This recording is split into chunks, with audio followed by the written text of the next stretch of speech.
2:30 ही बजते हैं, उसी समय सब बच्चियां घर से निकल पड़ती हैं। गुरु केवल उपदेश नहीं करते हैं, गुरु भजन करके भी दिखाते हैं, जिनको प्रणाम कर लेने पर जीव के तीनों दुख, दैहिक दुख, प्राचीन कात्यायनी है, वो शेरगढ़ में है, यमुना जी के किनारे। तो प्रभु क्या विचार किए, मैं कैसे करके इनके इस अनुष्ठान का दोष दूर कर दूं। अब इस लीला पर, जो कि इस लीला में चीर हरण भी हुआ, तो इस लीला पर कितने कितने लोग फिसल गए, बड़े बड़े ज्ञानी लोग मोहित हो गए। श्री कृष्ण, तो इस लीला पर कितने लोग फिसल गए, बड़े बड़े ज्ञानी मोहित हो गए कि श्री कृष्ण ऐसा किए, वैसा किए, कपड़ा चुरा लिए और क्या क्या नहीं समझे तो कह दिया। तो पहला तो उसका उत्तर भागवत जी में यही है कि वो जो कन्याएं हैं उनकी आयु क्या है। वो 3 वर्ष से लेकर के 5 वर्ष तक की, 5.5 वर्ष तक की कन्याएं हैं। आज तो कलयुग है, आज भी 3, 4, 5, 6 वर्ष की कन्या तो निर्दोष होती है, पवित्र होती है। तो ये तो द्वापर युग की बात है। तो उन बच्चियों में कोई दोष देखे तो फिर उसके माथे में ही खराबी है फिर। तो वो छोटी छोटी कन्याएं हैं, पर उनको पौर्णमासी जी ने उपदेश दिया है कि कात्यायनी जी की पूजा करो। तो कैसे पूजा करती हैं, रात को ही, अब बच्चियां हैं तो उनको पूजा तो करनी विशेष आती नहीं, तो जैसे जैसे बताया है तो रात को ही थाली सजा के रख लेती हैं, पुष्प रख लेती हैं, नैवेद्य रख लेती हैं, रोली, चावल, चंदन, मीठा, धूप, दीप, वस्त्र, कलावा जो उपलब्ध है रख लेती हैं। अब अंधेरे ही स्नान करना है यमुना जी जाकर के, और फिर देवी की पूजा करनी है। तो रात भर सो नहीं पाती, घड़ियां तो थी नहीं उस समय, तो आकाश में तारे कहाँ हैं, चंद्रमा कहाँ हैं, ये देख के समय का पता लगाया जाता था। पुराने लोग आकाश में तारे देख के बता देते थे कि कितना बज रहे हैं। हमारे जो शरीर के दादा थे वो भी आसमान देख के बता देते थे कि इतने बज रहे होंगे, और वो जो टाइम बताते थे बिल्कुल ठीक होता था। और केवल तारे देख के बता देते कि इतने बज रहे होंगे। तो गोपांगनाएं रात को सोती नहीं है, बार बार आकाश देखती हैं कि कहीं भोर ना हो जाए, कहीं भोर ना हो जाए। और जैसे ही 2:30 ही बजते हैं, उसी समय सब बच्चियां घर से निकल पड़ती हैं। अपने माता पिता को क्या कहा कि पुरोहितानी जी ने उपदेश दिया है कि अच्छा वर मिलेगा, तो इसके लिए हम ये व्रत और पूजा कर रही हैं। तो माता पिता ने भी नहीं रोका, चलो यमुना जी स्नान करके और व्रत पूजा कर रही हैं, अच्छी बात है, चलो बच्चों को अच्छे काम से नहीं रोकना चाहिए। पर वो सब तो पूर्व जन्म की ऋषि मुनि हैं, वे तो भगवान की प्राप्ति के लिए ही तपस्या कर रही हैं। तो 2:30-3 बजे ही निकल पड़ती हैं सब अपने अपने घरों से, गीत गाते हुए, हाथ में पूजा की थालियां ले लेकर। और फिर क्या करती हैं, फिर सबसे पहले अंधेरे 4 बजे, 3:30 बजे यमुना जी स्नान करती हैं। और फिर यमुना जी स्नान करके यमुना जी के किनारे ही यमुना जी की रज लेकर के देवी की पिंडी बनाती हैं और फिर देवी का पूजन करती हैं। और उनको पुरोहितानी जी ने मंत्र उपदेश दिया है, कात्यायनी महामाये महायोगिन्यधीश्वरी नंद गोप सुतम देवी पतिम में कुरुते नमः। ये भागवत जी का ही श्लोक है। तो इसका जप करती हैं। ऐसा कितने दिन किया? 1 मास, इस महीने में। आज भी शेरगढ़ में वो स्थान है जो वृंदावन में कात्यायनी मंदिर है, वहां गोपांगनाओं ने पूजा नहीं की है। वे तो विराजमान हुई हैं पीछे। जो प्राचीन कात्यायनी है वो शेरगढ़ में है, यमुना जी के किनारे। हम लोग की जब 84 कोस होती है तो फिर हम लोग वहां जरूर जाते हैं। आज भी वहां यमुना जी के तट पर देवी की पिंडी है। प्रतिमा तो वहां बाद में पधराई गई है। जो गोपांगनाओं ने रज से देवी की पिंडी बनाई वो आज भी है। और उसके पास में तपोवन नामक स्थान है जहां स्वयं गोपिकाओं के साथ राधा रानी ने तप किया है। बोले राधा रानी को तप करने की क्या जरूरत है? प्रभु तो उनके अधीन है। लेकिन अभी सुना कि गोपांगनाओं की गुरु हैं श्री राधा। तो गुरु केवल उपदेश नहीं करते हैं, गुरु भजन करके भी दिखाते हैं। केवल उपदेश नहीं करते कि सब ऐसा करो और खुद ना करें। तो गुरुदेव अपने आचरण से भी करके दिखाते हैं। तो वहां तपोवन में 1 महीने तक कात्यायनी मंत्र का जप किया, पुरस्चरण किया। तो प्रतिदिन देवी की उस पिंडी की पूजा करना और पूरे दिन जप करना। फिर शाम को लौट आती थी।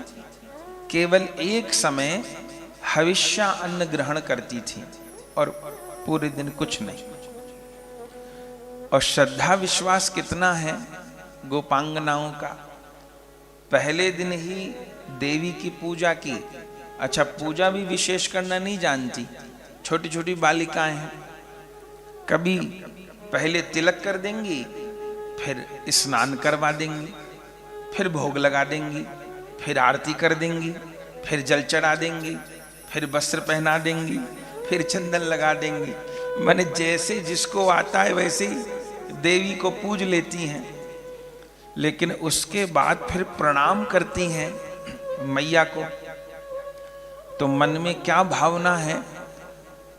इतना विश्वास है कि पहले दिन ही प्रणाम किया तो विश्वास है कि मैया अभी प्रकट होगी पिंडी से और अभी मुझे वर मांगने को कहेगी। मैया वर मांगो। तो मैं क्या वर मांगूंगी?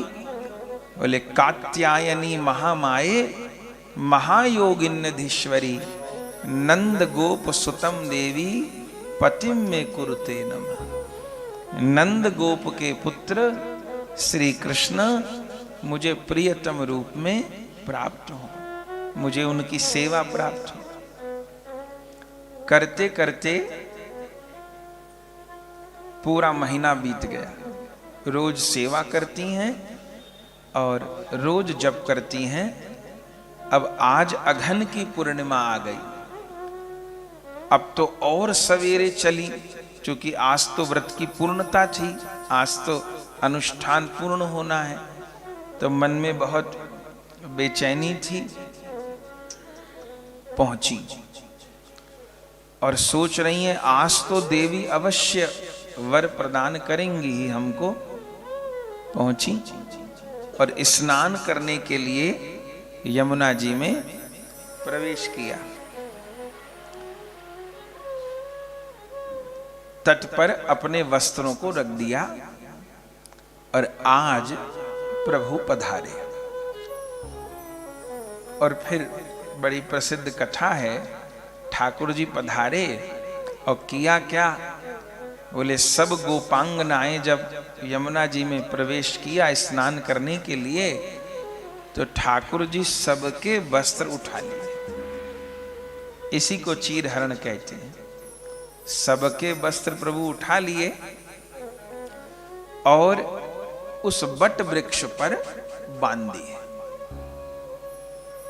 और फिर छिप गए। अब जब स्नान करके निकली बाहर को और अंधेरा ही था, 3:30-4 बजे थे। जब वस्त्र टटोल रही हैं तट पे तो वस्त्र न मिले। अब आज सर्दी तो हो ही रही है, तो सर्दी का समय, अब जल में खड़ी हैं, शरीर ठिठुर रहा है और वस्त्र टटोल रही हैं, वस्त्र न मिले, इधर उधर देख रही हैं। उसी समय वृक्ष के ऊपर प्रभु की हलचल अनुभव में आई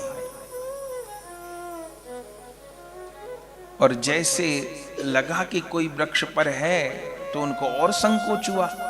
पहले तो लग रहा था अकेली हैं, अब तो कोई है तो और संकोच, क्योंकि शरीर पर कपड़ा नहीं है। इतनी देर में प्रभु ने बोलना प्रारंभ किया। क्या प्रभु बोले? अरे देखो तो सही, आज वृक्ष की कितनी शोभा है।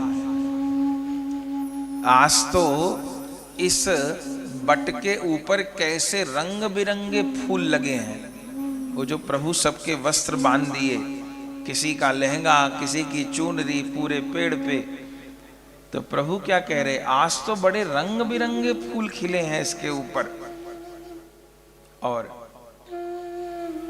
विनोद करने लगे।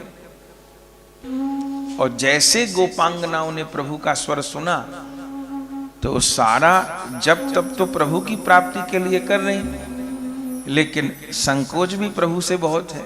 देखने लगी तो ठाकुर जी के चरण दिखाई दिए। प्रभु ऊपर हैं वृक्ष पर, चरण दिखाई दिए। तब उस समय प्रभु को निवेदन करने लगे, हाय हमारे वस्त्र तो दो। आज तो अनुष्ठान की पूर्ति का दिन है, आज तो और जल्दी हमको पूजा करनी थी, अपना जप करना था, और उल्टा आज देर हो गई। अभी वस्त्र ही नहीं पहने तो फिर कब तिलक करेंगी, कब पूजा करेंगी, कब पूरा करेंगी अनुष्ठान। पर भगवान वस्त्र ही नहीं देते, बार बार आग्रह करती हैं, भगवान वस्त्र ही नहीं देते। आखिर में चर्चा चलती है, आखिर में प्रभु कहते हैं, तुम सब हाथ जोड़कर मुझे प्रणाम करो, क्षमा मांगो, तब मैं तुमको वस्त्र दूंगा। बोले प्रभु ऐसा क्यों कहे? बोले गोपांगनाओं का अनुष्ठान बहुत अच्छा है, लेकिन उस अनुष्ठान में एक कमी थी। क्या? कि गोपांगनाएं हैं तो छोटी बच्चियां, लेकिन बिना वस्त्र के यमुना जी में स्नान कर रही थी। ऐसे संसार में अभी भी 3-4 बरस का बालक हो तो गंगा जी यमुना जी जाए तो अभी भी बिना कपड़ों के नहाते बालक आपको मिल जाएंगे। लेकिन गंगा जी यमुना जी की बड़ी मर्यादा है, क्योंकि गंगा जी यमुना जी कोई सामान्य नदी तो है नहीं, वो तो भगवती हैं, भगवान की परिकर हैं। तो बिना वस्त्र के गंगा जी यमुना जी में स्नान नहीं किया जाता। लेकिन उन गोपांगनाओं से ये भूल हो रही थी। प्रभु ने क्या विचार किया? अब प्रभु मन की बात तो सब जानते हैं कि ये इतना कठिन अनुष्ठान क्यों कर रही हैं, पूरा दिन जब क्यों कर रही हैं, मेरी प्राप्ति के लिए कर रही हैं। लेकिन अनुष्ठान में ये दोष है। क्या दोष है? कि ये बिना कपड़ा के स्नान कर रही हैं, तो इस दोष के कारण इनका अनुष्ठान पूरा नहीं होगा। जब कोई अनुष्ठान किया जाता है तो उसमें विधि निषेध का पूरा पालन करना होता है। नाम जप में तो बहुत छूट है, कैसे भी करिए चलेगा। लेकिन जब कोई मंत्र का अनुष्ठान किया जाता है, इसलिए नाम जप तो बिना स्नान के भी हो जाएगा, कैसे भी हो जाएगा, जूता चप्पल पहरे भी हो जाएगा, सफर में भी हो जाएगा, कैसे भी नाम जप हो जाएगा। पर मंत्र जप के लिए छूट नहीं है। जो हमारे श्री गोपाल मंत्र हैं अथवा श्री राम मंत्र हैं, नारायण मंत्र हैं, इनको स्नान करके पवित्र अवस्था में तिलक धारण करके आसन पे बैठ के जपा जाता है। इनको कोई चलते फिरते बिना स्नान के अपवित्र अवस्था में नहीं जपा जाता। माता बहनों को भी जब अशुद्ध अवस्था होती है शरीर की तो नाम जप तो कर सकती हैं, लेकिन मंत्र जप का निषेध है, क्योंकि मंत्र में विधि निषेध है। तो अनुष्ठान जब होता है तो उससे संबंधित नियमों का भी पालन करना होता है। तो ठाकुर जी क्या विचार किए कि इन मेरे भक्तों ने इतना कठिन अनुष्ठान किया, लेकिन एक कमी है बहुत बड़ी कि बिना वस्त्र के यमुना जी स्नान ये करती हैं, और इस दोष के कारण इनको इस अनुष्ठान का फल नहीं मिलेगा। तो प्रभु क्या विचार किए, मैं कैसे करके इनके इस अनुष्ठान का दोष दूर कर दूं, ताकि ये मेरी प्राप्ति के लिए तो तप कर रही हैं, अनुष्ठान कर रही हैं कि हमको रास रस की प्राप्ति हो, कृष्ण चरण सेवा की प्राप्ति हो, पर कमी है, तो इस दोष को मैं कैसे दूर करूं। तो आप सब तो हरिभक्त वैष्णव जन हैं, भागवत जी का अंतिम श्लोक आप सबको याद होगा। भागवत जी का अंतिम श्लोक क्या है? नाम संकीर्तनम यस्य सर्व पाप प्रणाशनम प्रणामो दुख शमनः तम नमामि हरिं परम। अंतिम श्लोक में वेद व्यास भगवान कहते हैं, जिनका नाम संकीर्तन जीव के सारे पापों को क्षय करने वाला है, और प्रणामो जिनको प्रणाम कर लेने पर प्रणामो दुख शमनः तम नमामि हरिं परम, जिनको प्रणाम कर लेने पर जीव के तीनों दुख, दैहिक दुख, दैविक दुख और भौतिक दुख, तीनों दुख समाप्त हो जाते हैं, सारे पाप क्षय हो जाते हैं। उन श्री हरि को तम नमामि हरिं परम, उन परम प्रभु श्री कृष्ण को, श्री हरि को हमारा प्रणाम है। तो ये तो भागवत जी का अंतिम श्लोक है। तो ठाकुर जी विचार किए कि इनके अनुष्ठान में बहुत बड़ा दोष है कि यमुना जी में बिना वस्त्र के स्नान कर रही हैं, और अनुष्ठान में दोष रहेगा तो पूर्ण नहीं होगा अनुष्ठान और मेरी प्राप्ति नहीं होगी। तो अनुष्ठान का दोष कैसे दूर करूं? यदि मैं इनके वस्त्र चुरा लूं और फिर ये वस्त्र मांगे और मैं इनको ना दूं और क्या कहूं कि यमुना जी में खड़े होकर के हाथ जोड़ करके मुझे प्रणाम करो, तो जब ये मुझे प्रणाम करेंगी तो प्रणाम करे से इनके अनुष्ठान के जितने भी दोष हैं वो दूर हो जाए। श्री कृष्ण नाम से और श्री कृष्ण प्रणाम से जीव के सारे पाप क्षय हो, सारे दोष क्षय हो। तो प्रभु ये लीला की है और कहा कि वस्त्र नहीं दूंगा। आखिर में गोपांगनाएं हार गई और फिर सब ने मिलकर के श्री कृष्ण को प्रणाम किया, और जैसे प्रणाम किया प्रभु राजी हो गए। और देखिए भागवत जी में वर्णन है कि व्रत तो कात्यायनी जी का कर रही थी, ठीक, लेकिन कात्यायनी जी रास में प्रवेश का वर कैसे देंगी? वे तो स्वयं रास रस पाने को ललायित रहती हैं, तो वर कात्यायनी जी ने नहीं दिया, वर तो श्री कृष्ण ने ही दिया। जब ठाकुर जी प्रणाम करवा लिए, सब गोपांगनाओं ने प्रणाम किया, तो प्रभु क्या कहे, ठीक है अब वर देता हूं, तुमने जिस कामना से यह अनुष्ठान किया है वो तुम्हारी कामना पूर्ण होगी। आगे आने वाले आश्विन मास में जो शरद पूर्णिमा आएगी, उस शरद पूर्णिमा की रात्रि में तुम सबकी अभिलाषा पूर्ण करूंगा तुम सबको शरद पूर्णिमा पर मेरी महारास लीला में प्रवेश प्राप्त होगा।